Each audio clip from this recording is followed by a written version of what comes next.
नमस्कार। मध्य प्रदेश की सभी जरूरी खबरें सबसे पहले देखने के लिए हमारे चैनल क्लीन न्यूज एमपी को सब्सक्राइब करना न भूलें।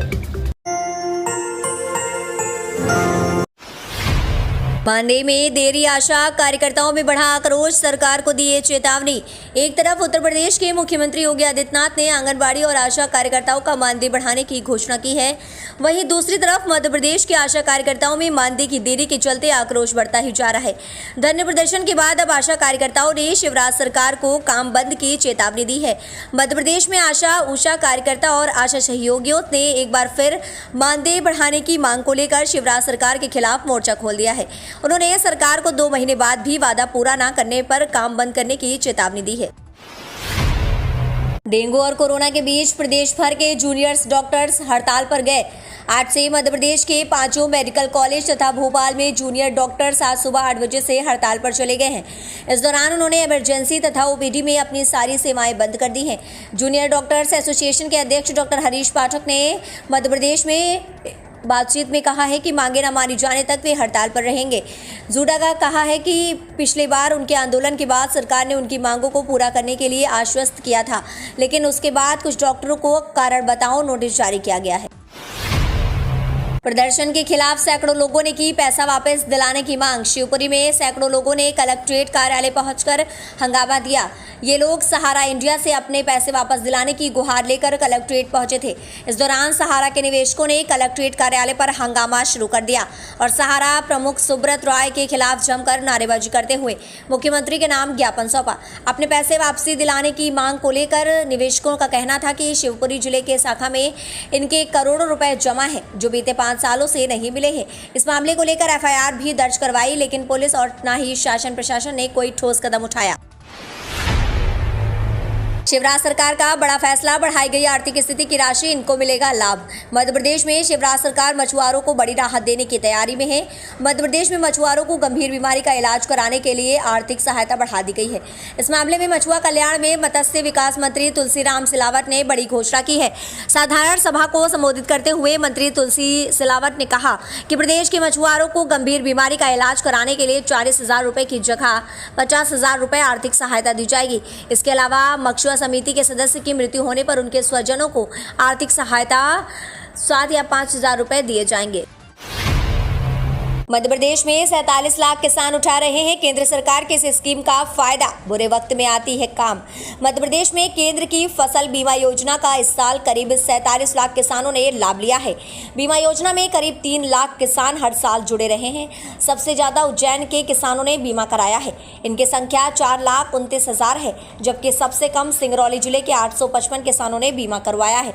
साल 2016 में 25 लाख, 2018 में 35 लाख किसानों ने बीमा करवाया था, जिसके मुकाबले 47 लाख किसान 31 अगस्त 2021 तक फसल बीमा करा चुके हैं। किसानों को फसल बीमा कराने के लिए 2% प्रीमियम देना होता है। 98% राशि केंद्र और राज्य सरकार मिलकर जमा करते हैं। मध्य प्रदेश में परिवहन मंत्री से बोले बस ऑपरेटर, किराया बढ़ाने की दे मंजूरी। परिवहन मंत्री गोविंद सिंह राजपूत ने बस ऑपरेटरों को आश्वस्त किया है कि मुख्यमंत्री शिवराज सिंह चौहान से चर्चा करें, वे जल्द उनकी मांगों को निराकरण करेंगे। उन्होंने अपर मुख्य सचिव एसएन मिश्रा और परिवहन आयुक्त मुकेश जैन को निर्देश दिया है कि बस ऑपरेटर की मांगों की वस्तुस्थिति से अवगत कराएं। मंत्रालय में बस ऑपरेटर संघ के पदाधिकारियों के साथ परिवहन मंत्री ने बैठक की। इस दौरान ऑपरेटरों ने बताया है कि डीजल की कीमत लगातार बढ़ती जा रही है, इस वजह से बसों का संचालन महंगा पड़ रहा है। वहीं कोरोना काल में बसों का संचालन बंद रहा। बस ऑपरेटरों ने मंत्री से किराया बढ़ाने और 6 माह का टैक्स माफ करने की मांग की है। परिवहन मंत्री ने कहा कि कोरोना की व्यथा किसी से छुपी नहीं है। मध्य प्रदेश की मंडियों में बढ़ रही नई सोयाबीन की आवक, 1200 बोरी तक पहुंचा आंकड़ा। मध्य प्रदेश के अधिकांश मंडियों में नई सोयाबीन की आवक धीरे धीरे बढ़ना शुरू हो गई है। मंगलवार को प्रदेश के अधिकांश मंडियों में 1100-1200 बोरी नई सोयाबीन की आवक हुई है। इसमें 18% से लेकर 32% तक नमी युक्त सोयाबीन मंडियों में आया है, जिसका भाव 6100 से लेकर 9,000 रुपए तक बिका। इंदौर में मंगलवार को नई सोयाबीन की करीब 80 बोरी की आवक रही, जो क्वालिटी के अनुसार 6100-7100 रुपए प्रति क्विंटल बिका। उक्त सोयाबीन 20 से लेकर 32% नमी युक्त था। मध्य प्रदेश में 88 प्लांट्स में प्राणवायु बनना शुरू, सितंबर अंत तक 102 और बनेंगे।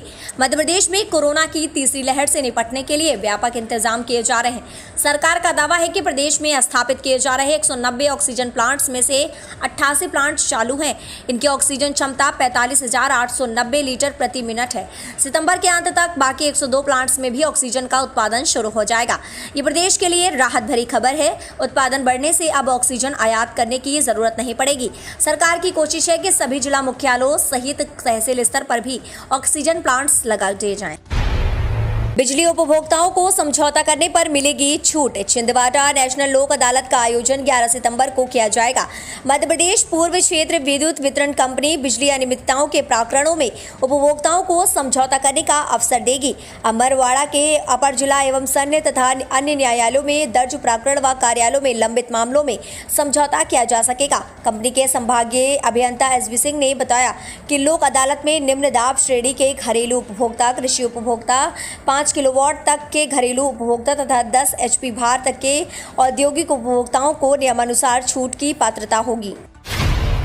यात्रियों के लिए बड़ी खुशखबरी, सफर होगा आसान। इन रूट पर शुरू होने जा रही है स्पेशल एक्सप्रेस। भोपाल में कोरोना काल के बाद एक बार फिर से यात्रियों के लिए ट्रेनें शुरू हो चुकी हैं। धीरे धीरे सभी ट्रेनों को शुरू किया जा रहा है। अब राजधानी भोपाल से बिलासपुर का सफर 17 सितंबर से आसान हो जाएगा। इस दिन से भोपाल बिलासपुर गोपाल एक्सप्रेस चालू हो जाएगी। ये ट्रेन बिलासपुर स्टेशन से 17 सितंबर से और भोपाल स्टेशन से 29 सितंबर से चलेगी। तो ये थी आज के 10 सबसे बड़ी और महत्वपूर्ण खबरें। अगर आपने अभी तक वीडियो को लाइक और शेयर नहीं किया है तो जरूर कर दें। इससे हमें आपके लिए वीडियो बनाने में मोटिवेशन मिलता है। और आप न्यूज़ को कहां से देख रहे हैं हमें कमेंट के माध्यम से बताना ना भूलें।